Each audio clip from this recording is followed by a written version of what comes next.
Hello दोस्तों, नमस्कार। मेरा नाम है राज कौशल और मेरे YouTube चैनल का नाम है ज्योग्राफी बाय राज कौशल। आज हम लोग बात करेंगे सोलर सिस्टम या सौरमंडल की। देखो दोस्तों, कुछ प्रॉब्लम्स थी, इस वजह से हम लोग वीडियो शूट नहीं कर पाए, लेकिन अब आपको उम्मीद है कि वीडियो मिलते रहेंगे। ठीक है, तो पिछली क्लास में हम लोगों ने पढ़ा था लैटिट्यूड एंड लॉन्गिट्यूड, और उस टॉपिक में जो आप लोगों का मुझे प्यार मिला है वो मुझे बहुत अच्छा लगा। और आप और जो है मुझे कुछ और करने के लिए आपने बहुत ज्यादा प्रोत्साहित किया है। ठीक है, लेकिन कुछ बीच में प्रॉब्लम्स थी, इसलिए हम लोग शूट नहीं कर पाए। लेकिन आज फिर से वो समय आया है कि हम और आप एक दूसरे से रूबरू हो सकें। तो दोस्तों, हम लोग आज बात करेंगे सौरमंडल यानी सोलर सिस्टम की। तो सौरमंडल क्या है?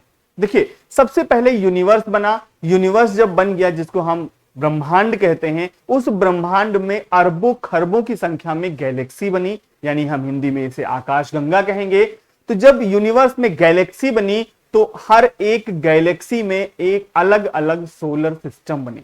तो हम बात करेंगे अपने सोलर सिस्टम का, जो हमारी गैलेक्सी के अंदर है। दोस्तों, हमारी गैलेक्सी का नाम है मंदाकिनी, या इसी को हम मिल्की वे कहते हैं, और मिल्की वे को हिंदी में दुग्ध मेखला कहते हैं। तो दोस्तों, दुग्ध मेखला या मंदाकिनी या मिल्की वे हमारी गैलेक्सी का नाम है, और इसी गैलेक्सी के अंदर हमारा सोलर सिस्टम है। ठीक है, तो हमारा जो सोलर सिस्टम है वो हमारी गैलेक्सी में है। तो सबसे पहले यहां नाम आता है कि हमारी गैलेक्सी का नाम क्या है? हमारी आकाश गंगा। हमारी आकाश गंगा, आकाश गंगा का नाम है मंदाकिनी। दोस्तों, ये जो मंदाकिनी है ये हमारी गैलेक्सी है। उन अरबों खरबों गैलेक्सियों में से हमारी गैलेक्सी है मंदाकिनी, और इसी को मिल्की वे या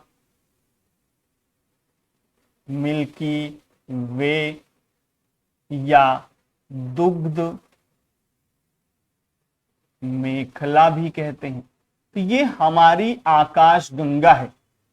दोस्तों, हम इसमें बात करेंगे अपनी आकाश गंगा की, अपनी आकाश यानी मंदाकिनी की, और मंदाकिनी में जो हमारे ग्रह हैं उनके बारे में हम लोग बात करेंगे। उन ग्रहों में कौन सूर्य के सबसे निकट है, कौन सूर्य से सबसे ज्यादा दूरी पर है, कौन सा ऐसा प्लेनेट है जो सबसे बड़ा है, कौन सा ऐसा प्लेनेट है जो सबसे छोटा है, कौन सबसे गर्म है, कौन सबसे ठंडा है। हम इन सब बारे में आज चर्चा करेंगे। ठीक है, और कौन से ग्रह ऐसे हैं जो सबसे ज्यादा चंद्रमा वाले ग्रह हैं, यानी ऐसे ग्रह जिनके पास चंद्रमा सबसे ज्यादा है वो कौन है, ऐसे कौन से ग्रह हैं जिनके पास सबसे कम चंद्रमा है, ऐसे ग्रह भाई बात करेंगे। उन चंद्रमाओं में सबसे बड़ा चंद्रमा कौन है, सबसे छोटा चंद्रमा कौन है, हम ये भी बात करेंगे। आज हम लोग बात करेंगे कि कौन सा ग्रह किस कलर का है, और सूर्य से दूरी के क्रम में भी हम लोग बात करेंगे कि कौन सूर्य के सबसे निकट है। फिर उसके बाद में दूसरा नंबर किसका आता है, फिर तीसरे नंबर कौन पे है, चौथे पे, पांचवें पे, छठे पे, ऐसे हम संख्या बढ़ाते जाएंगे। तो दोस्तों, हमारा जो सौरमंडल है ये एक परिवार है। जैसे हमारा और आपका परिवार होता है, वैसे ही जो सौरमंडल है ये एक परिवार है ग्रहों का। तो आपने देखा होगा हर एक ग्रह में या हर एक घर के अंदर, चूंकि परिवार की बात कर रहे हैं, तो हर एक घर में एक मुखिया होता है, और वैसे ही हमारे सौरमंडल में जो मुखिया है वो है हमारा सूर्य। और सूर्य हमारी पृथ्वी से 13 लाख गुना बड़ा है, यानी हम दूसरे शब्दों में कह सकते हैं कि हमारी पृथ्वी सूर्य से 13 लाख गुना छोटी है। सूर्य बहुत बड़ा ऑब्जेक्ट है, पृथ्वी बहुत छोटी है। ऐसे समझ लीजिए जैसे रेगिस्तान के अंदर एक रेत का जर्रा होता है, उस रेत के जर्रे की कोई वैल्यू नहीं होती रेगिस्तान के हिसाब से देखा जाए तो। वैसे ही हमारा जो गैलेक्सी है मंदाकिनी, उस गैलेक्सी में हमारा सूर्य बहुत छोटा है, और उस सूर्य से भी 13 लाख गुना छोटी हमारी पृथ्वी। ठीक है, तो हमारी जो ग्रह हैं वो सब हमारे सौरमंडल के अंतर्गत आते हैं, यानी ये एक फैमिली बन गई। तो वैसे ही हमारी फैमिली है, जैसे घर में होती वैसे ही ग्रहों की परिवार है, ये ग्रहों का फैमिली है। तो यहां पर जो हमारी आकाशगंगा की हम लोगों ने बात किया उसको हम मंदाकिनी या मिल्की वे या दुग्ध मेखला कहते हैं। तो अब बात करें हमारी नियरेस्ट गैलेक्सी या पड़ोसी आकाशगंगा कौन सी है। तो तो हमारी पड़ोसी आकाशगंगा है उसका नाम है एंड्रोमेडा। एंड्रोमेडा को दोस्तों हम लोग हिंदी में देवयानी कहते हैं। तो ये हमारी पड़ोसी आकाशगंगा है, एंड्रोमेडा या देवयानी। दोस्तों हमारी जो पृथ्वी है वो अपनी एक्सिस पर सीधी नहीं है, ये पृथ्वी का एक्सिस यानी अक्ष कहलाता है, और ये सीधी नहीं है। हमारी पृथ्वी अपनी एक्सिस पर 23.5 डिग्री टिल्ट है, उसके बाद एंटी क्लॉकवाइज रोटेट करती है। दोस्तों एंटी क्लॉकवाइज को हम पश्चिम से पूर्व की ओर कहते हैं, इस बारे में हम लोगों ने पिछले वीडियो में जिक्र किया था, ठीक है। और पृथ्वी के इसी ऐसे जो रोटेट करना है इसी को हम पृथ्वी का घूर्णन कहते हैं, और इसी पृथ्वी के घूर्णन के कारण पृथ्वी पर दिन और रात जैसी घटनाएं होती हैं। अगर पृथ्वी घूमना बंद कर दे तो दिन और रात नहीं होगा। तो जैसे हमारी पृथ्वी अपने अक्ष पर घूमती है वैसे ही पृथ्वी सूर्य के चारों ओर भी चक्कर लगाती है।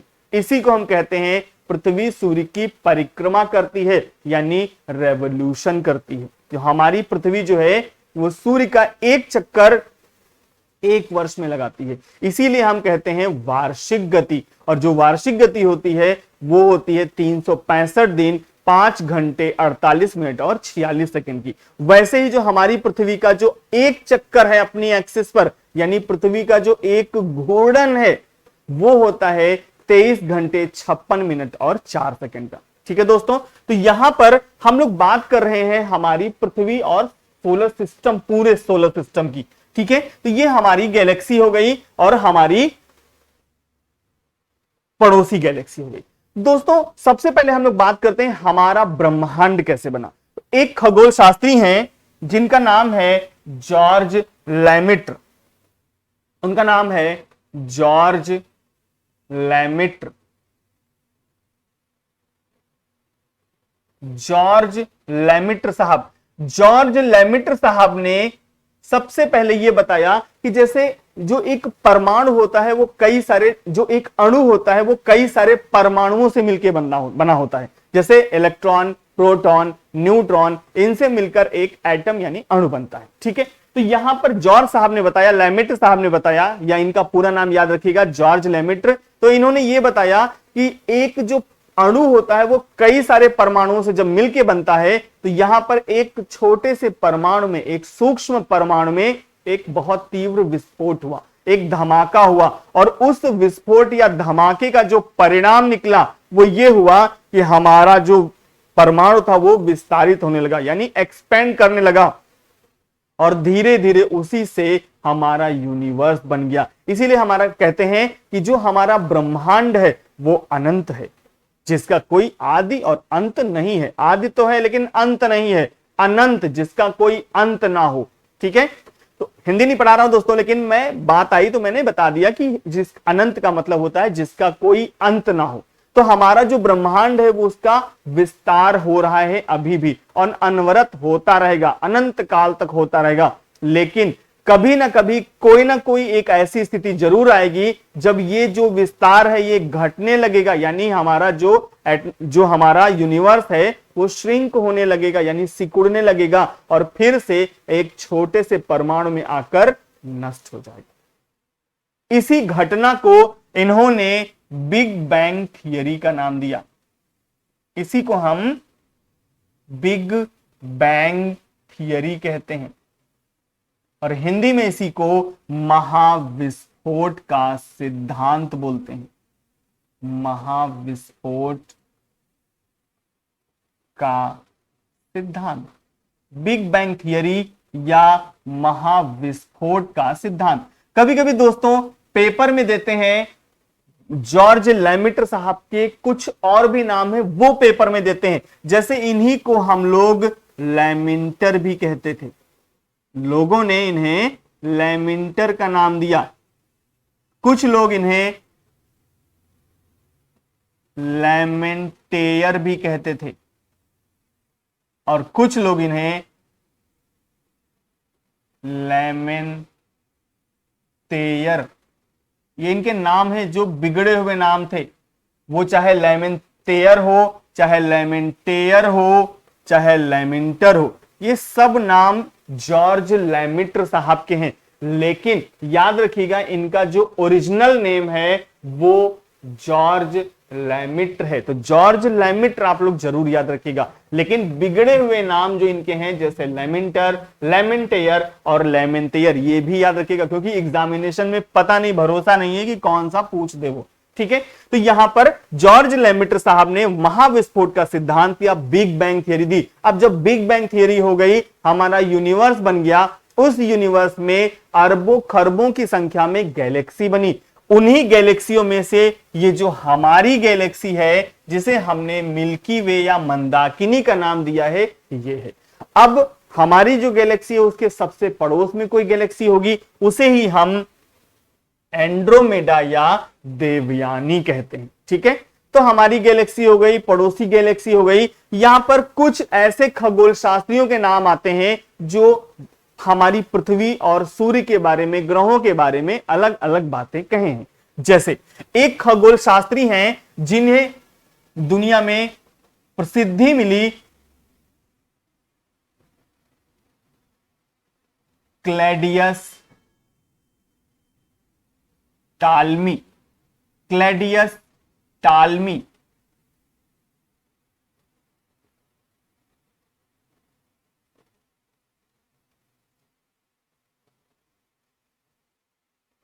ये जो क्लैडियस टालमी साहब थे, इन्होंने ये बताया कि जो हमारा सूर्य है वो पृथ्वी के चारों ओर परिक्रमा करता है। जैसे हमने, आपको पता है अभी की जो कंडीशन है वो सच्चाई ये है कि हमारी पृथ्वी सूर्य के चारों ओर चक्कर लगाती है। जैसे बहुत लोग भूल जाते हैं परिक्रमण और परिभ्रमण में अंतर कैसे हम निकालें। तो दोस्तों, मंदिर जैसे हम लोग जाते हैं तो मंदिर में भगवान जी की मूर्ति होती है और भगवान जी की मूर्ति के चारों ओर लोग परिक्रमा करते हैं, वैसे ही पृथ्वी सूर्य के चारों ओर परिक्रमा करती है। तो परिक्रमा से शब्द बनता है परिक्रमण। परिक्रमा मतलब परिक्रमण, और परिक्रमण को इंग्लिश में रेवोल्यूशन कहते हैं। ठीक है, तो यहां से आप अर्थ निकालिएगा। तो इन्होंने, क्लैडियस टालमी साहब ने यह बताया कि जो हमारा सूर्य है वो पृथ्वी के चारों ओर चक्कर लगा रहा है। ठीक है, यानी परिक्रमा करता है, यानी परिक्रमा करता है। जब लोगों ने यह सुना तो लोगों ने ये बात मान ली कि भाई सूर्य चक्कर लगा रहा है, क्योंकि किसी को बहुत ज्यादा ब्रह्मांड के बारे में, ग्रहों के बारे में पता नहीं था, ज्योग्राफी के बारे में उन्हें कोई नॉलेज नहीं थी। तो जब क्लैडियस टालमी साहब, जिन्हें लोग टालमी भी कहते थे,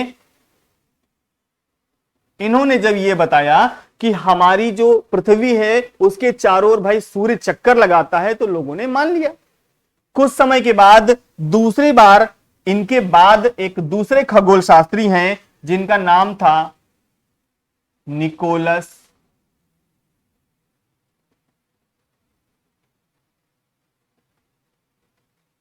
कॉपरनिकस। निकोलस कॉपरनिकस, ये जो निकोलस कॉपरनिकस आए, निकोलस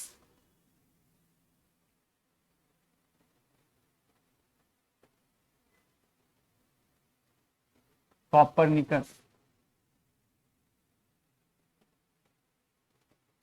जब ये निकोलस कॉपरनिकस आए, दुनिया इन्हें कॉपरनिकस के नाम से जानती है, जैसे इन्हें टालमी के नाम से जानती है। तो जब निकोलस कॉपरनिकस आए तो इन्होंने ये कहा कि भाई टालमी साहब जो बताए हैं कि हमारी पृथ्वी के चारों ओर सूर्य चक्कर लगा रहा है, ये बात बिल्कुल गलत है, ऐसा कुछ नहीं है। तो लोगों ने कहा तो सही, फिर बताइए है क्या। अब लोगों में कौतूहल हो गया, एक विरोधाभास वाली भावना आ गई। तो जब अभी तक ये जो जानते थे टालमी साहब की बात को कि सूर्य पृथ्वी के चारों ओर चक्कर लगा रहा है, वो बात गलत साबित हो गई। इन्होंने कर दिया कि भाई नहीं ऐसा है। तो लोगों ने कहा फिर सही क्या है। तो इन्होंने, कॉपरनिकस साहब ने यह कहा कि हमारी पृथ्वी सूर्य से 13 लाख गुना छोटी है, बहुत छोटी है, सूर्य से बहुत छोटी है, सूर्य बहुत बड़ा ऑब्जेक्ट है। तो जो सूर्य है वो पृथ्वी का चक्कर नहीं लगाएगा, जबकि हकीकत में हमारी पृथ्वी सूर्य के चारों ओर चक्कर लगाती है।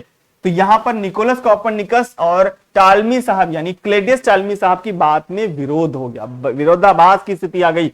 कुछ लोग निकोलस कॉपरनिकस को फॉलो करने लगे, कुछ लोग इनकी बात को मानने लगे, कुछ लोग क्लैडियस टालमी की बात को मानने लगे। कुछ लोग मानते थे कि सूर्य पृथ्वी का चक्कर लगा रहा है, वहीं कुछ लोग कहते थे कि पृथ्वी सूर्य का चक्कर लगा रही है। इन दोनों के बाद तीसरे नंबर पे एक और खगोल शास्त्री आए जिन्हें हम नंबर 3 पे गैलीलियो गैलीली कहते हैं। Galileo Galilei. और दुनिया में दोस्तों गैलीलियो गैलीली जो हैं वो गैलीलियो के नाम से प्रसिद्ध हुए। ठीक है, गैलीलियो के नाम से, तो दुनिया इन्हें गैलीलियो कहती है। और दोस्तों गैलीलियो साहब ने सन 1605 ईस्वी में दूरबीन का आविष्कार कर लिया।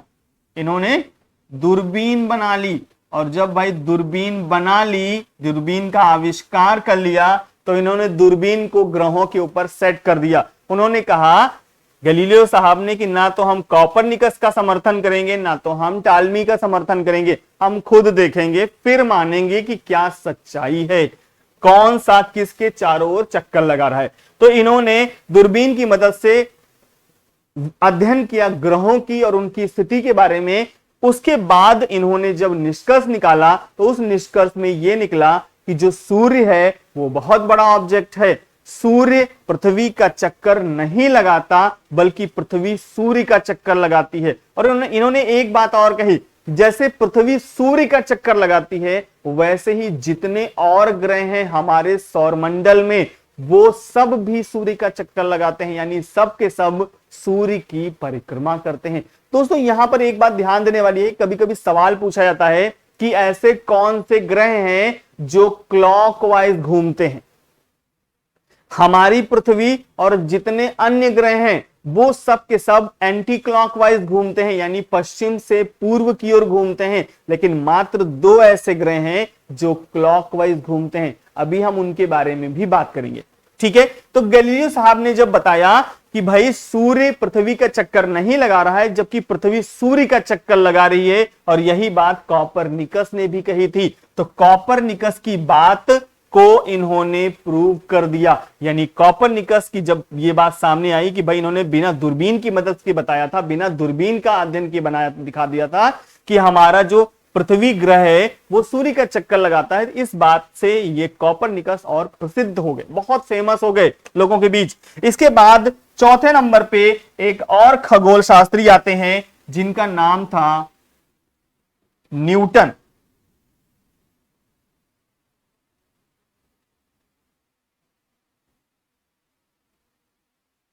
और न्यूटन का पूरा नाम था सर आइजैक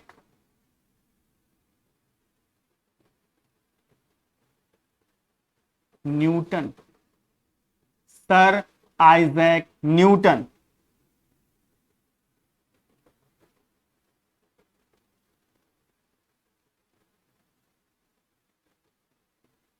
और आप जानते हो दुनिया में सर आइजैक न्यूटन को न्यूटन के नाम से प्रसिद्धि मिली। एक सेब ने न्यूटन साहब की जिंदगी बदल के रख दी। ठीक है, और न्यूटन हो गए। न्यूटन ने गुरुत्वाकर्षण के नियम की खोज की। ठीक है, तो दोस्तों ये तो हमारे वैज्ञानिक थे जिन्होंने बहुत सारी बातें की, कुछ बातों का खंडन भी हुआ, लेकिन अंत में हमें यह पता चल गया कि हमारी पृथ्वी के सेंटर पार्ट जिसे हम कोर कहते हैं, उसी कोर में एक बल जनरेट होता है, और वो जो बल है उसी बल को हम गुरुत्वाकर्षण बल कहते हैं, इंग्लिश में ग्रेविटेशनल फोर्स कहते हैं। इसी से बनती है हमारी ग्रेविटी, यानी पृथ्वी के चारों ओर जो हमारा वायुमंडल है वो उसी गुरुत्वाकर्षण बल की वजह से रुका हुआ है, नहीं तो वो पलायन कर जाएगा, छोड़कर हमारी पृथ्वी को चला जाएगा अगर गुरुत्वाकर्षण बल खत्म हो गया। ठीक है दोस्तों, अब हम लोग बात करते हैं, चूंकि हमारे ब्रह्मांड में हमारे गैलेक्सियां होती हैं ब्रह्मांड में, और गैलेक्सियों के अंदर की बात करें तो गैलेक्सियों में सौरमंडल होते हैं। सौरमंडल की बात करें तो सौरमंडल में एक मुखिया होगा जो सूर्य होगा, और बाकी के सारे ग्रह होंगे, उन ग्रहों के साथ उनके उपग्रह होंगे। इन सब के साथ हमारे ग्रह और उपग्रहों के अलावा कुछ स्टार्स भी होते हैं, और स्टार्स बहुत सारे होते हैं, कुछ तो कहना गलत होगा, बहुत सारे स्टार होते हैं, जन्म भी लेते हैं और स्टार मरते भी हैं। तो हम आज स्टार के बारे में भी बात कर लेते हैं। जैसे स्टार, किसी भी तारा, और दोस्तों अभी पेट का एग्जाम हुआ है तो पेट के एग्जाम में भी यहां से एक सवाल आया था। सवाल पूछा गया था कि जो तारे होते हैं उनकी जो चमक होती है वो किस बात पर निर्भर करती है। तो दोस्तों तारों की जो चमक होती है वो उनके टेम्परेचर पर निर्भर करती है। किसी भी तारे का, और तारे के साथ आप ग्रह भी लिख लीजिए, किसी भी प्लैनेट या स्टार, तारे या ग्रह का जितना ज्यादा टेम्परेचर होगा वो उतना ही ज्यादा चमकीला भी होगा। यानी किसी भी ग्रह अथवा तारे की चमक उसके टेम्परेचर पर डिपेंड करती है। जितना ज्यादा टेम्परेचर होगा उतना ही वो गर्म होगा, और जितना ज्यादा गर्म होगा वो उतना ही ज्यादा चमकीला भी होगा। ठीक है, तो तारों और ग्रहों की चमक उनके तापमान पर निर्भर करती है। दोस्तों जो तारे होते हैं, इसी तारे के बारे में हमारे एक भारत के वैज्ञानिक थे मिस्टर एस चंद्रशेखर, बहुत प्रसिद्ध वैज्ञानिक थे एस चंद्रशेखर।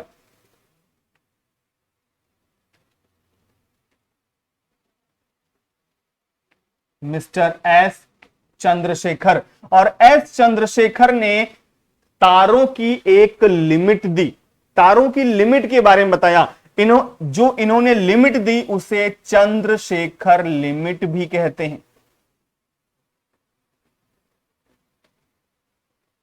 चंद्रशेखर लिमिट, और जो चंद्रशेखर लिमिट है वही है 1.4 ms। दोस्तों ms का मतलब होता है मास ऑफ द स्टार।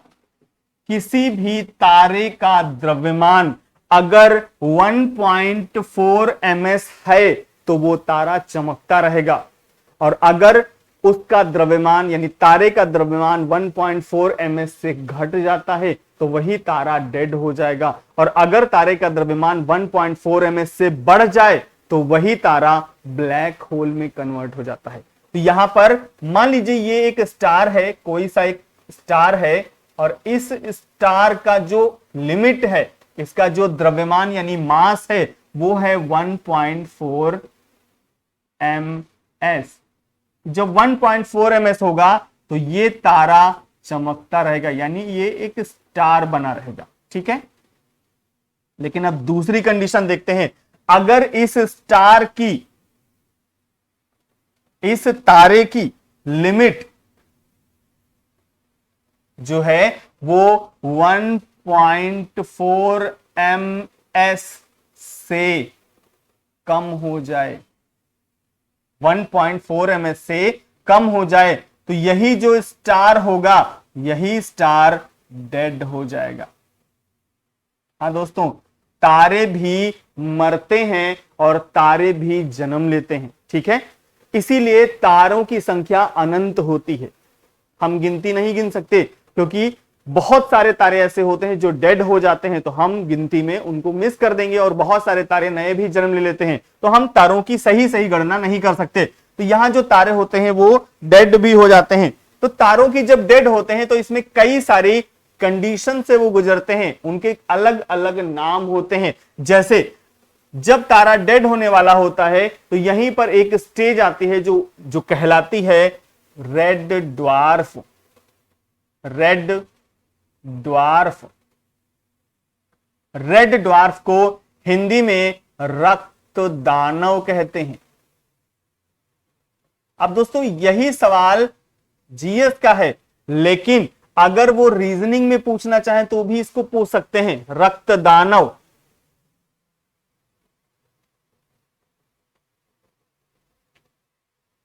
कैसे?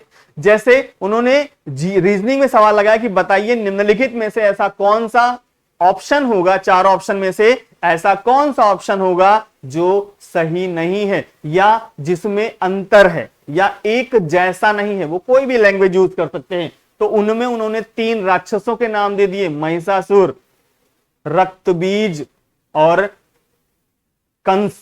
ठीक, और एक दे दिया रक्त दानव।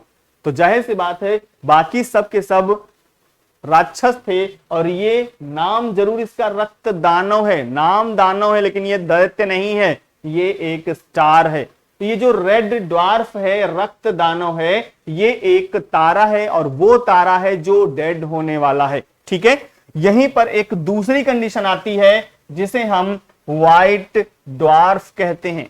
रेड ड्वार्फ होते हैं, वैसे ही व्हाइट ड्वार्फ होते हैं। और व्हाइट ड्वार्फ को दोस्तों श्वेत वामन कहते हैं। श्वेत वामन।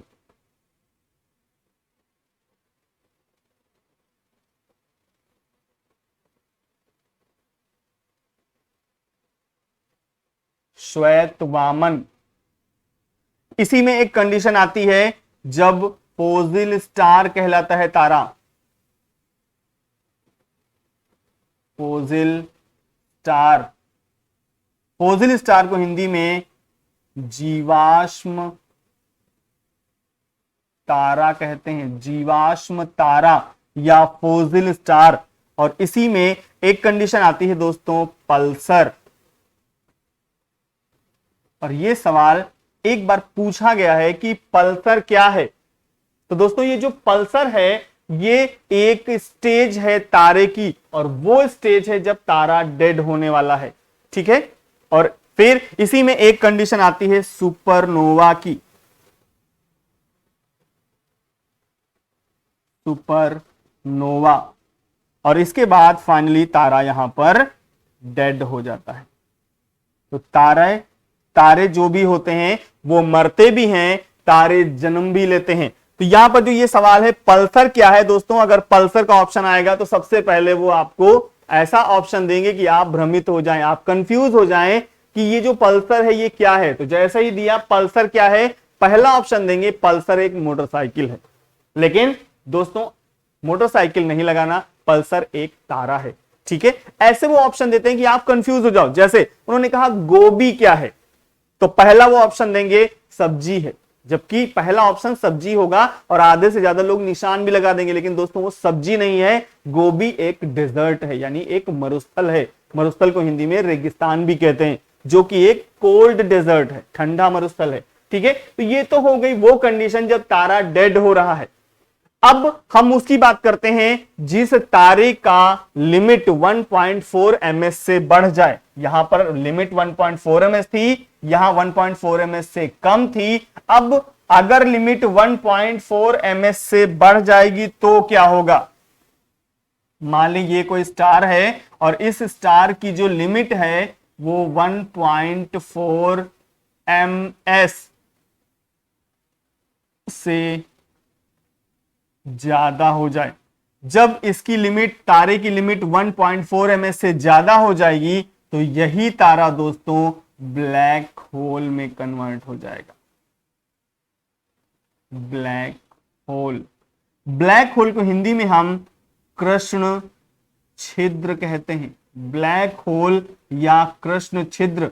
दोस्तों हमारी गैलेक्सी के सेंटर में एक बहुत बड़ा ब्लैक होल है जिसे मैसिव नाम दिया गया है। मैसिव नाम का जो ब्लैक होल है वो बहुत बड़ा ब्लैक होल है। और जो ब्लैक होल होते हैं वो कुछ और नहीं दोस्तों, तारे होते हैं। लेकिन ऐसे तारे होते हैं जिनका द्रव्यमान 1.4 ms से बढ़ जाता है, वही तारे ब्लैक होल में कन्वर्ट हो जाते हैं। और दोस्तों जो ब्लैक होल होते हैं वो बहुत ज्यादा शक्तिशाली होते हैं, बहुत ज्यादा पावरफुल होते हैं। क्यों पावरफुल होते हैं? क्योंकि जो ब्लैक होल होते हैं वो इतनी, ब्लैक होल यानी तारा जो होता है वो इतनी ज्यादा मात्रा में श्रिंक हो जाता है, सिकुड़ जाता है कि उसके अंदर असीमित गुरुत्वाकर्षण बल जन्म लेता है। और जब बहुत ज्यादा गुरुत्वाकर्षण बल क्रिएट हो जाएगा तो यहीं पर यह तारा सिकुड़ते सिकुड़ते ब्लैक होल में कन्वर्ट हो जाएगा। ठीक है। और जब ब्लैक होल में कन्वर्ट हो जाएगा तो ये इतना पावरफुल हो चुका होगा, यानी इसकी गुरुत्वाकर्षण शक्ति इतनी बढ़ चुकी होगी कि यहां पर यह प्रकाश की किरण को भी रिफ्लेक्ट नहीं होने देगा, उसको भी सोख लेगा, यानी वापस नहीं जाने देगा। तो ये जो ब्लैक होल होते हैं वो बहुत पावरफुल होते हैं। जैसे मान लीजिए ये ब्लैक होल है, तो ये ब्लैक होल जो होते हैं ये हर वस्तु को निगलने की शक्ति रखते हैं, हर चीज को खा जाते हैं। इनके आसपास अगर कुछ भी आया तो ये उसे निगल जाते हैं। और दुनिया में आज तक कोई भी नहीं जान पाया है कि जो ब्लैक होल के अंदर वस्तुएं जाती हैं वो कहां चली जाती हैं, किसी को कोई अंदाजा नहीं है। ठीक है। यहां पर दोस्तों हम एक चीज और आपको बताना चाहेंगे कि जो ब्लैक होल होता है, हमने आप भी बताया कि हमारी जो प्रकाश की किरण है उसको भी रिफ्लेक्ट होने नहीं देता। तो तो सबसे पहले हम बात करते हैं स्पीड ऑफ लाइट कितनी होती है। Speed of light, speed of light को हिंदी में प्रकाश की चाल कहते हैं। प्रकाश की चाल,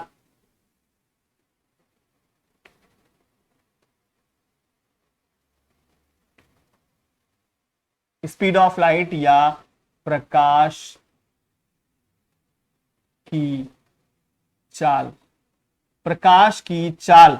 दोस्तों प्रकाश की जो चाल होती है वो होती है 3 इंटू 10⁸ मीटर पर सेकेंड।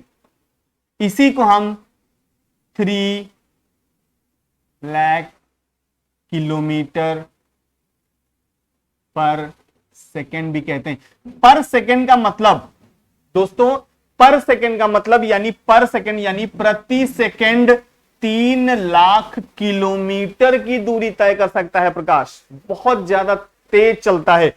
एक सेकेंड में, पर सेकेंड का मतलब हर एक सेकेंड में प्रकाश 3 लाख किलोमीटर की दूरी तय कर सकता है। और दोस्तों इतना ज्यादा स्पीड होने के बावजूद भी जो ब्लैक होल होते हैं वो प्रकाश की किरण को सोख लेते हैं, वापस नहीं जाने देते। और अगर दोस्तों कोई भी चीज हम देखते हैं और अगर हमारी जैसे आंख से रे निकली, उस वस्तु से टकराई, टकराने के बाद वापस आती है, रेटिना पर इमेज बनाती है, तभी वो वस्तु हमें दिखाई पड़ती है। लेकिन ये इतने पावरफुल होते हैं कि जब प्रकाश की किरण को भी सोख ले रहे हैं, वापस रिफ्लेक्ट नहीं होने दे रहे हैं, तो जो हम देख रहे हैं ब्रह्मांड में, तो क्या ये हमारी जो आंख से रे निकली उसको वापस आने देंगे? उसको भी सोख लेंगे, यानी ये दिखाई नहीं पड़ेंगे। ठीक है, इसीलिए ब्लैक होल दिखाई नहीं पड़ते, ये सिर्फ महसूस किए जाते हैं। क्योंकि भाई हमारा जब हम अपनी अर्थ के ऊपर जाएंगे, यूनिवर्स में जाएंगे, तो यूनिवर्स या ब्रह्मांड में जब जाएंगे हम, तो अगर हम ब्रह्मांड को देखेंगे तो वो ब्लैक कलर का है, वो ब्लैक कलर का दिखता है। हाँ, लेकिन अगर ब्रह्मांड से हम अपनी अर्थ को देखेंगे तो पृथ्वी नीले रंग की दिखाई पड़ती है। इसीलिए पृथ्वी को ब्लू प्लेनेट कहते हैं। अभी हम लोग आगे डिस्कस करेंगे कि ब्लू प्लेनेट क्यों कहते हैं। ठीक है, पृथ्वी को नीला ग्रह आखिर क्यों कहते हैं। तो यहां पर ये जो हमारा ब्लैक होल है ये बहुत ज्यादा शक्तिशाली होता है, प्रकाश की किरण को भी रिफ्लेक्ट नहीं होने देता और सोख लेता है। ठीक है, इसीलिए अदृश्य होते हैं ये। इसी में यहीं पर आप लिख लीजिए प्रकाश वर्ष क्या होता है। प्रकाश वर्ष, प्रकाश वर्ष यानी लाइट ईयर। दोस्तों एक प्रकाश वर्ष बराबर 9.9 इंटू, एक मिनट, एक प्रकाश वर्ष बराबर 9.46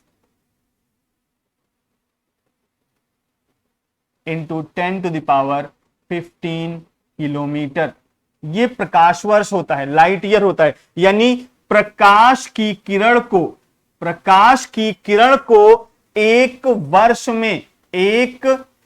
में प्रकाश की किरण को चलने में जो दूरी तय करेगी प्रकाश, वो ये है। यानी 9.46 इंटू 10⁻15 किलोमीटर की दूरी वो एक वर्ष में चलेगी, जब हर सेकेंड 3 लाख किलोमीटर की चाल वो चलती रहे और एक साल तक चले तो ये इतनी दूरी कवर करेगी। ये दोस्तों जो प्रकाश वर्ष होता है ये बहुत बड़ी दूरी होती है, दूरी का मात्रक है, और ये दो ग्रहों के बीच की दूरी को मापने में हम यूज करते हैं। लेकिन कभी कभी क्या होता है कि ग्रहों के बीच चूंकि बहुत बहुत ज्यादा दूरी होती है, इसीलिए कभी कभी प्रकाश वर्ष भी छोटा पड़ जाता है। तो इसकी भी एक बड़ी इकाई है जिसे हम पारसेक कहते हैं।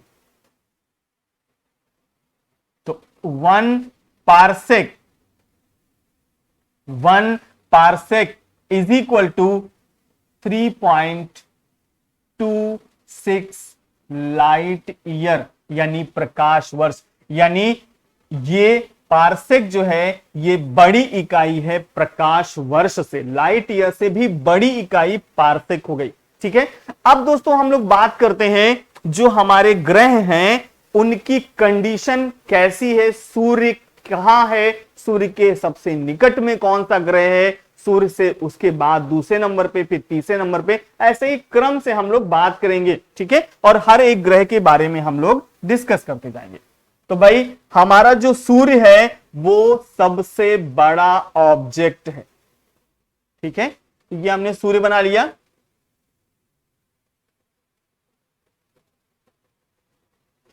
मान लीजिए ये सूर्य है, ऐसे बना लीजिए। एक मिनट,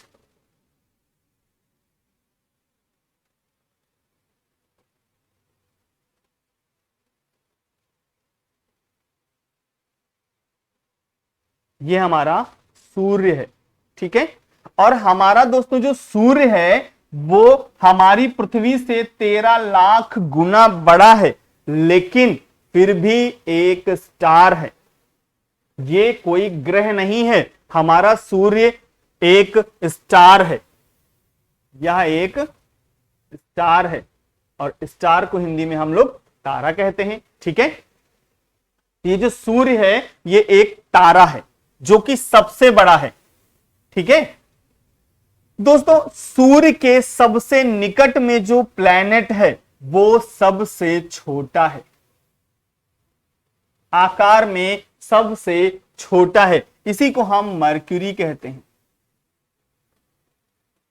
मरक्यूरी या बुध। और दोस्तों ये जो बुध है ये हमने अभी बताया कि ये सबसे छोटा प्लैनेट है, सबसे छोटा ग्रह है, और इस बुध के पास कोई भी चंद्रमा मौजूद नहीं है, यानी इसका कोई भी प्राकृतिक उपग्रह नहीं है। दोस्तों प्राकृतिक उपग्रह को हम इंग्लिश में नेचुरल सैटेलाइट कहते हैं, और जितने भी नेचुरल सैटेलाइट या प्राकृतिक उपग्रह होते हैं वो सब के सब हमारे चंद्रमा या मून कहलाते हैं, ठीक है। तो ये जो बुध है ये बुध हमारी पृथ्वी से बहुत छोटा है, बहुत छोटा, और ऐसे कह लें हम हमारे सौरमंडल का सबसे छोटा ग्रह। तो ये जो बुध है ये सबसे छोटा है। जब सवाल पूछा जाता है कि बताइए सबसे गर्म ग्रह कौन सा है, तो दोस्तों सबसे पहले ख्याल आता है कि जो सूर्य के सबसे निकट में प्लैनेट होगा वही सबसे गर्म होगा, लेकिन ऐसा बिल्कुल नहीं है, बुध सबसे गर्म नहीं है। बुध की जो सरफेस सूर्य की तरफ है, जब सूर्य से प्रकाश की किरणें इस बुध की ओर आएंगी, मरकरी की ओर आएंगी, तो यहां पर टेम्परेचर बढ़ेगा, लेकिन उस सरफेस का बढ़ेगा जो सरफेस सूर्य की तरफ है, यहां पर बहुत गर्म हो जाएगी, और इतनी गर्म हो जाएगी कि इसका टेम्परेचर +390 डिग्री सेल्सियस पहुंच जाएगा, प्लस में 390 डिग्री सेल्सियस तापमान हो जाएगा। और जो हिस्से सूर्य के अपोजिट डायरेक्शन में होगा वहां पर टेम्परेचर माइनस का 170 डिग्री हो जाएगा, 170 डिग्री सेल्सियस। दोस्तों यही जो ताप का अंतर है, एक तरफ बहुत गर्म एक तरफ बहुत ठंडा, यानी ये जो ताप का अंतर यानी टेम्परेचर डिफरेंस है, यही बुध का सबसे ज्यादा है। यानी अगर हम कहें सबसे गर्म ग्रह कौन है तो वो बुध नहीं है, लेकिन हां अगर हम कहें सबसे अधिक ताप के अंतर यानी तापांतर या टेम्परेचर डिफरेंस वाला प्लैनेट कौन सा है तो वो निश्चित रूप से मरक्यूरी ही होगा। तो इसका जो टेम्परेचर डिफरेंस है वो हम जोड़ के निकालेंगे, अंतर है यानी 0 के ऊपर कितना और 0 से नीचे कितना, यानी कुल कितना, टोटल की बात कर रहे हैं। तो ये जो डिफरेंस है वो है 0, 9, 1, 10, 6, 16, 3, 4 और 1, 560 डिग्री सेल्सियस, 560 डिग्री सेल्सियस ये टेम्परेचर डिफरेंस है जो कि मैक्सिमम है। तो हम कह सकते हैं मैक्सिमम टेम्परेचर डिफरेंस।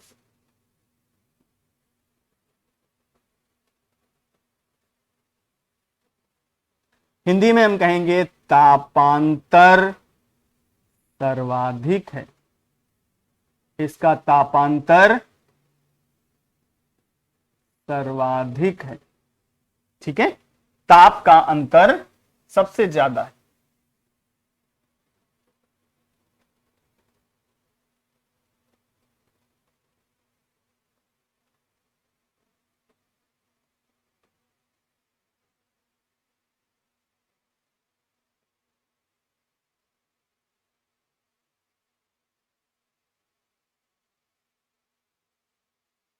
इसका तापांतर यानी टेम्परेचर मैक्सिमम है यानी सबसे ज्यादा है। भाई दूसरे नंबर की हम अगर ग्रह की बात करें तो दूसरे नंबर पे जो ग्रह है वो है हमारा वीनस।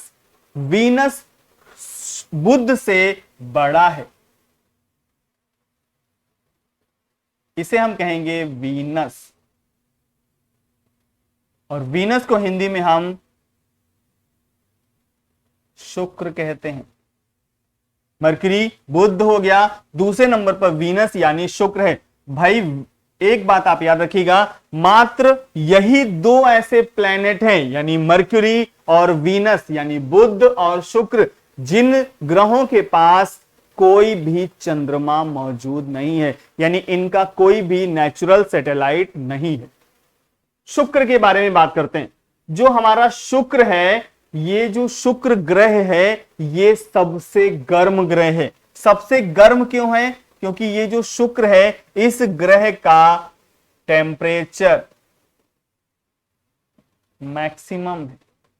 मैक्सिमम कितना? लगभग 475 डिग्री सेल्सियस, वो भी प्लस में। प्लस का 475 डिग्री सेल्सियस, और देखिए यहां पर प्लस में 390 डिग्री सेल्सियस था। वीनस का जो टेम्परेचर है वो 475 डिग्री सेल्सियस है। वीनस का टेम्परेचर ज्यादा है मरकरी से, इसीलिए हम शुक्र को सबसे गर्म ग्रह कहते हैं। दोस्तों शुक्र के बारे में बहुत सारी बातें हैं, जैसे शुक्र इतना गर्म है कि बहुत चमकीला भी है, तो इसीलिए हम इसको यहां पर लिख देते हैं हम। इतना चमकता है कि रोज सुबह और रोज शाम को दिखाई पड़ता है, इसीलिए हम इसे मॉर्निंग स्टार कहते हैं। मॉर्निंग स्टार और इवनिंग स्टार भी कहते हैं। भोर का तारा और सांझ का तारा। भोर का तारा और सांझ का तारा कहते हैं। हमारा जो शुक्र है, शुक्र ग्रह इतना ज्यादा गर्म है कि बहुत ज्यादा चमकता है, यानी जो सबसे गर्म होगा वो सबसे ज्यादा चमकीला भी होगा। और अभी हमने कुछ देर पहले बताया था, किसी भी ग्रह या तारे की चमक उसके तापमान पर निर्भर करती है। यानी जब वीनस का टेम्परेचर सबसे ज्यादा होगा तो ये सबसे गर्म होगा। तो यहां पर एक चीज आप और भी मेंशन कर सकते हैं कि शुक्र सबसे गर्म और सबसे चमकीला ग्रह है। ठीक है, शुक्र को इसीलिए नाम दिया गया है the goddess of beauty and love, प्यार और सुंदरता की देवी भी कहते हैं हम इसे।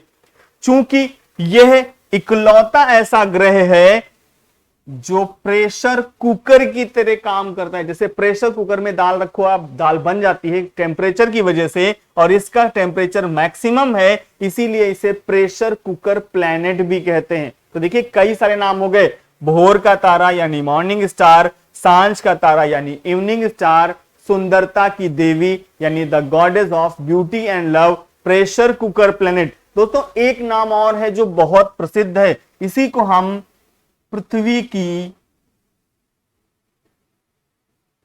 जुड़वा बहन भी कहते हैं। पृथ्वी की जुड़वा बहन, the twin sister of the earth है। पृथ्वी की जुड़वा बहन यानी twin sister of the earth. क्यों कहते हैं पृथ्वी की जुड़वा बहन? क्योंकि पृथ्वी जैसी समानताएं हैं इस ग्रह के पास। अगला जो ग्रह है तीसरे नंबर का, वही है हमारी पृथ्वी। पृथ्वी को हम अर्थ के नाम से जानते हैं, प्लैनेट अर्थ या पृथ्वी। दोस्तों पृथ्वी के बारे में हमें बहुत पढ़ना है। इतना याद रखिएगा कि हमारी जो पृथ्वी है, इसके पास एक प्राकृतिक उपग्रह है, यानी एक चंद्रमा है, और पृथ्वी को हम ब्लू प्लैनेट कहते हैं। ब्लू प्लैनेट, नीला ग्रह कहते हैं। हमारी पृथ्वी नीला ग्रह कहलाती है। नीला ग्रह क्यों कहलाती है? दोस्तों इसके पीछे रीजन है। हमारी पृथ्वी के चारों ओर जो हमारा वायुमंडल है, उस वायुमंडल में धूल के कण हैं यानी डस्ट पार्टिकल्स हैं, गैसेस यानी गैसें हैं, और साथ में वाटर वेपर यानी जल वाष्प है।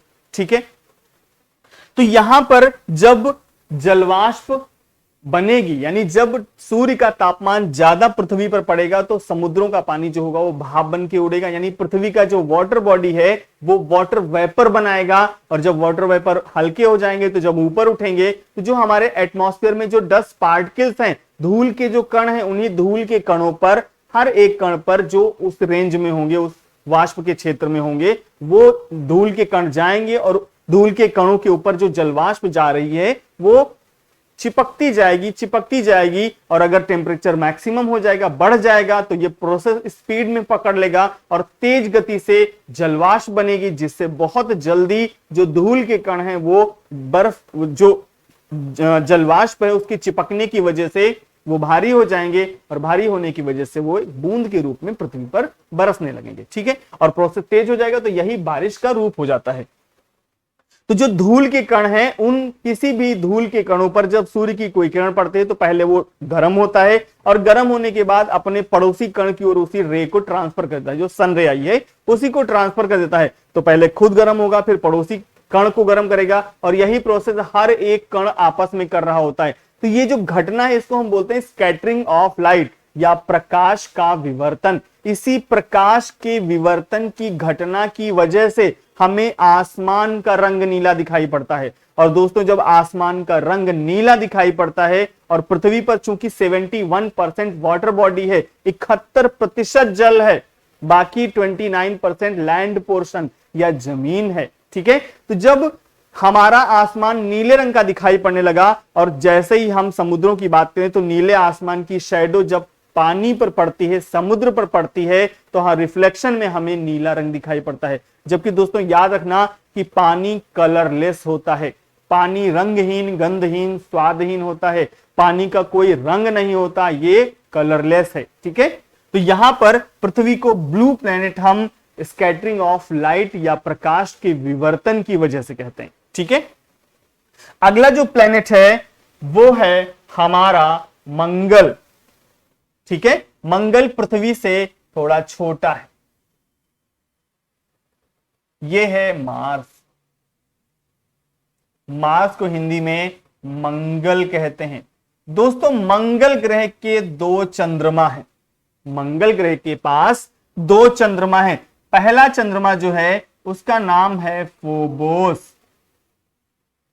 फोबोस ये बड़ा है और दूसरा है डीमोस। ये जो डीमोस मून है ये दोनों में से छोटा है। तो पहले हम हर ऐसे ही जितने भी हम प्लैनेट्स बनाएंगे उन प्लैनेट्स में सबसे बड़ा पहले लिखेंगे और सबसे छोटा बाद में लिखेंगे। जितने भी हो सबसे बड़ा सबसे छोटा, चूंकि यहां 2 ही हैं तो एक बड़ा होगा तो दूसरा अपने आप छोटा हो जाएगा। तो यहां जो फोबोस नाम का चंद्रमा है वो बड़ा है और डीमोस नाम का चंद्रमा सबसे छोटा है। मंगल ग्रह पर दोस्तों यहां पर एक माउंटेन पाया जाता है, एक पर्वत पाया जाता है जिसे हम निक्स ओलंपिया कहते हैं। निक्स ओलंपिया पर्वत। और ये जो निक्स ओलंपिया पर्वत है ये हमारे भारत में जो माउंट एवरेस्ट है, जो सिक्किम और नेपाल के बॉर्डर पे पड़ता है, यहां पर माउंट एवरेस्ट से 3 गुना ऊंचा है। और माउंट एवरेस्ट की ऊंचाई दोस्तों 8,850 किलोमीटर है। ठीक है, तो ये 3 गुना ऊंचा है निक्स ओलंपिया माउंट एवरेस्ट से। दोस्तों यहीं पर मंगल ग्रह के ऊपर बहुत ज्यादा मात्रा में आयरन ऑक्साइड है। आयरन ऑक्साइड को ही फेरस ऑक्साइड भी कहते हैं। और फेरस ऑक्साइड या आयरन ऑक्साइड जो होती है वो रेड कलर की होती है और पूरे मंगल पर बहुत ज्यादा मात्रा में है, भरपूर मात्रा में है। इसीलिए अगर हम दूर से मंगल ग्रह को देखते हैं तो ये हमें रेड कलर का दिखाई पड़ता है। इसीलिए दोस्तों मंगल को रेड प्लैनेट कहते हैं। रेड प्लैनेट या लाल ग्रह कहा जाता है। तो दोस्तों पृथ्वी है हमारा ब्लू प्लैनेट, नीला ग्रह, और मंगल हो गया रेड प्लैनेट या लाल ग्रह। क्यों लाल ग्रह कहलाता है? क्योंकि बहुत ज्यादा मात्रा में फेरस ऑक्साइड है, इसी वजह से दिखाई पड़ता है लाल रंग का। अब हम लोग दोस्तों बात करते हैं हमारे सौरमंडल के सबसे बड़े ग्रह की। ये सबसे बड़ा ग्रह है, इसे हम जुपिटर के नाम से जानते हैं, जुपिटर। और दोस्तों जुपिटर को हिंदी में बृहस्पति कहते हैं, बृहस्पति ग्रह। दोस्तों बृहस्पति के पहले 67 मून थे, नंबर ऑफ मून थे 67, लेकिन बाद में इसके 12 नए मून खोजे गए, और जब 12 नए हो गए तो ये हो गया 7 2 9 6 और 1 7, 79 मून। पहले 70 जब 67 थे तो सबसे ज्यादा बृहस्पति के पास चंद्रमा थे, तब सैटर्न के पास 62 थे, लेकिन 62 कम थे, 67 ज्यादा थे, तो ये नंबर 1 पे था। लेकिन जैसे यहां पर, ठीक है, हम व्हाइट से बना दे रहे हैं, यहां पर जैसे ये हमारा जुपिटर है, वैसे ही जो सैटर्न है, सैटर्न, इसको सैटर्न कहेंगे, सैटर्न को हिंदी में शनि कहते हैं, सैटर्न या शनि। तो जब इसके 67 थे तो शनि के थे 62, इसमें 12 खोजे गए, वैसे ही सडनली सैटर्न या शनि के 20 नए खोज लिए गए। तो जब 20 हो गए तो ये हो गया 82 नंबर, यानी जो शनि है उसके पास टोटल नंबर ऑफ मून है 82, और जुपिटर के पास टोटल 79 है। ऐसे भूल जाओ तो याद करना, 1 कम 80 और इसके 82। बृहस्पति के पास 1 कम 80 यानी 79 नंबर ऑफ मून है, वहीं पर सैटर्न के पास 82 है, जो कि सबसे ज्यादा है। हमारे पूरे सौरमंडल में सबसे ज्यादा चंद्रमा शनि के पास है। ठीक है, तो हम लोग बृहस्पति की बात कर रहे थे, बृहस्पति की बात करते हैं भाई फिर से। बृहस्पति जो प्लेनेट है, यानी जो जुपिटर है, ये सबसे बड़ा प्लेनेट है हमारे पूरे सौरमंडल का, सबसे बड़ा ग्रह है। इतना बड़ा है कि इसे एक उपाधि मिली है मास्टर ऑफ गॉड की, ये सब का मास्टर है, मास्टर ऑफ गॉड, सभी देवताओं में सबसे बड़ा है। जैसे सभी देवताओं में जो बृहस्पति थे वो गुरु बृहस्पति के नाम से फेमस थे, क्योंकि वो सबके गुरु थे, यानी देवताओं की भी जो गुरु होते हैं वो सबसे बड़े होंगे। गुरु का पद वैसे भी सबसे बड़ा माना गया है। तो चूंकि सबसे बड़ा प्लेनेट था, इसीलिए बृहस्पति को मास्टर ऑफ गॉड कहते हैं। दोस्तों याद करिए, जो दिन है वो भी इन ग्रहों के नाम पर कई सारे दिनों के नाम रखे गए हैं, जैसे मंगलवार, बुधवार, शुक्रवार, शनिवार, बृहस्पतिवार। तो दोस्तों बृहस्पतिवार को एक और नाम दिया गया है, गुरुवार। गुरुवार इसलिए कहते हैं क्योंकि इसको गुरु का दर्जा मिला है। ठीक है ना। तो ये जो मास्टर ऑफ गॉड है, ये बृहस्पति को कहते हैं। बृहस्पति का जो सबसे बड़ा चंद्रमा है उसे दोस्तों हम गैनीमीड कहते हैं, गैनीमीड। गैनीमीड नाम का चंद्रमा इन 79 में तो सबसे बड़ा है ही। हमारे पूरे सौरमंडल के जितने भी ग्रह हैं, उन ग्रहों के जितने चंद्रमा हैं, उन सभी चंद्रमाओं में भी सबसे बड़ा है। यानी दूसरी आसान भाषा में हम कह सकते हैं कि ये जो गैनीमीड है, यह सबसे बिगेस्ट मून है।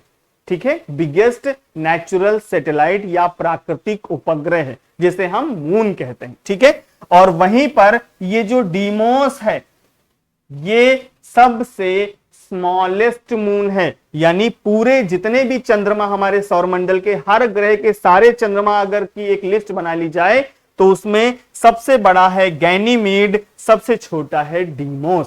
ठीक है, तो 79 में सबसे बड़ा गैनीमीड है और हमारे सौरमंडल में का भी सबसे बड़ा चंद्रमा है। तो इन 79 में सबसे छोटा चंद्रमा कौन है दोस्तों? उसका नाम है सियोना।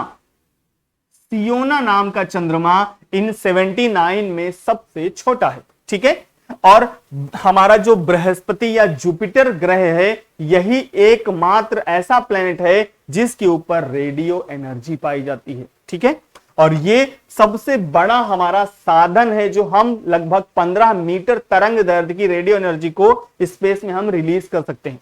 और जो बृहस्पति है, इस बृहस्पति का जो कलर है, चूंकि हमने येलो से बनाया है, इसीलिए इसका, क्योंकि नाम है येलो प्लैनेट, इसीलिए येलो से बनाया, येलो प्लैनेट यानी पीला ग्रह। तो देखिए दोस्तों, नीला हो गया, लाल हो गया, पीला हो गया। शनि की बात करते हैं। जो शनि का सबसे बड़ा चंद्रमा है, चूंकि शनि को हमने व्हाइट से बनाया इसीलिए व्हाइट इंक सेलेक्ट करते हैं, व्हाइट से बात करते हैं, इसमें लिखते हैं। तो जो शनि है, शनि का सबसे बड़ा चंद्रमा यानी इन 82 में जो सबसे बड़ा चंद्रमा है उसे हम दोस्तों टाइटन कहते हैं। और टाइटन दोस्तों सबसे बड़ा मून है। 82 में टाइटन सबसे बड़ा है, लेकिन टाइटन बहुत विशेष है, बहुत खास है चंद्रमा। क्यों खास है? क्योंकि दोस्तों हमारे पूरे सौरमंडल के जितने भी चंद्रमा हैं उन सभी चंद्रमाओं में टाइटन एकमात्र ऐसा चंद्रमा है जिस पर वायुमंडल है। हाँ जी, एटमॉस्फेयर पाया जाता है, वायुमंडल पाया जाता है। मात्र टाइटन ही है ऐसा जिस पर वायुमंडल है। बाकी हमारे चंद्रमा पर भी वायुमंडल मौजूद नहीं है, यहां तक कि किसी भी चंद्रमा पर वायुमंडल नहीं है, लेकिन मात्र हमारा जो टाइटन है, जो शनि का चंद्रमा है, इसी चंद्रमा पर वायुमंडल है। यहां पर आप लिख सकते हो वायुमंडल है। ठीक है, देखो टाइटन तो सबसे बड़ा हो गया। इन 82 में ऐसा भी कोई होगा जो सबसे छोटा होगा। दोस्तों एक चंद्रमा है जिसका नाम है पैन। अरे पैन ना याद हो तो पैन कार्ड से याद कर लेना, पैन कार्ड से पैन। तो जो पैन है वो 82 में सबसे छोटा चंद्रमा है, लेकिन जो टाइटन है वो सबसे बड़ा चंद्रमा है।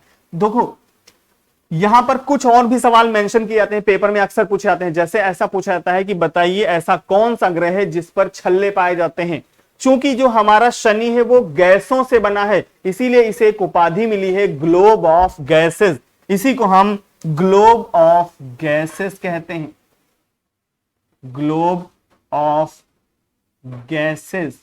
ग्लोब ऑफ गैसेस को हिंदी में दोस्तों गैसों का गोला कहा जाता है। तो ये इकलौता ऐसा ग्रह है जिसे ग्लोब ऑफ गैसेस की उपाधि मिली है। इस ग्लोब ऑफ गैसेस यानी सैटर्न पर 7 प्रकार के 7 टाइप्स के रिंग्स पाए जाते हैं। रिंग माने वलय पाए जाते हैं, वलय या छल्ला।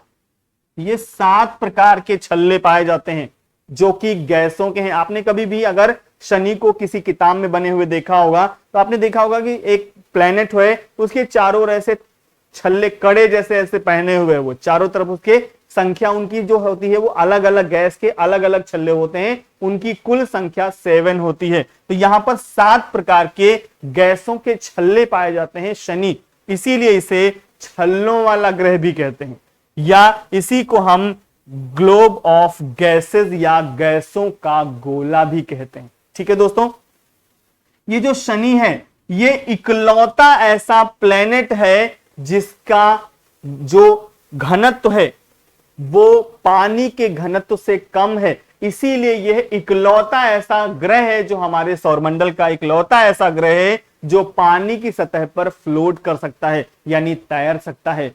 ये लिख सकते हैं हम इसे फ्लोटिंग प्लेनेट या तैरता ग्रह, पानी पर तैर सकता है।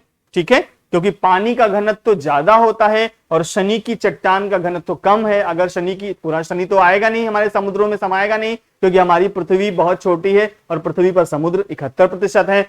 जबकि चंद्रमा जो शनि है, शनि दूसरे नंबर का प्लेनेट है, हमारी पृथ्वी से बहुत बड़ा है, इसीलिए ये नहीं आएगा। हाँ, अगर इसकी एक चट्टान को पानी में डुबो के देखें तो वो चट्टान पानी के ऊपर तैरने लगेगी।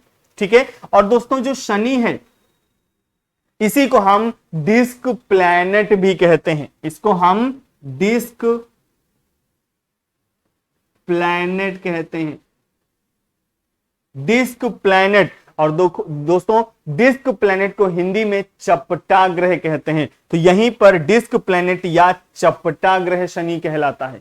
और यहीं पर एक चीज और याद रखिएगा कि जो शनि है इसका जो कलर है वो ब्लैक है, इसीलिए हम इसे ब्लैक प्लैनेट कहते हैं, काला ग्रह कहते हैं। शनि काले रंग का है और जो बृहस्पति है वो पीले रंग का है। कभी भी आप अगर शनि भगवान के मंदिर गए होंगे तो आपने देखा होगा कि जो शनि भगवान की जो मूर्ति होती है वो ब्लैक कलर की होती है। दोस्तों प्लैनेट चूंकि ब्लैक कलर का है, इसीलिए मूर्ति का जो कलर है वो भी ब्लैक ही रखा गया है, वो एक प्रतीक के रूप में रखा गया है। ठीक है, तो ये दूसरा सबसे बड़ा ग्रह है। अब बात करते हैं तीसरे सबसे बड़े ग्रह की। हमारे सौरमंडल का जो तीसरा सबसे बड़ा ग्रह है दोस्तों, वह है यूरेनस। और दोस्तों यूरेनस को हिंदी में हम अरुण कहते हैं।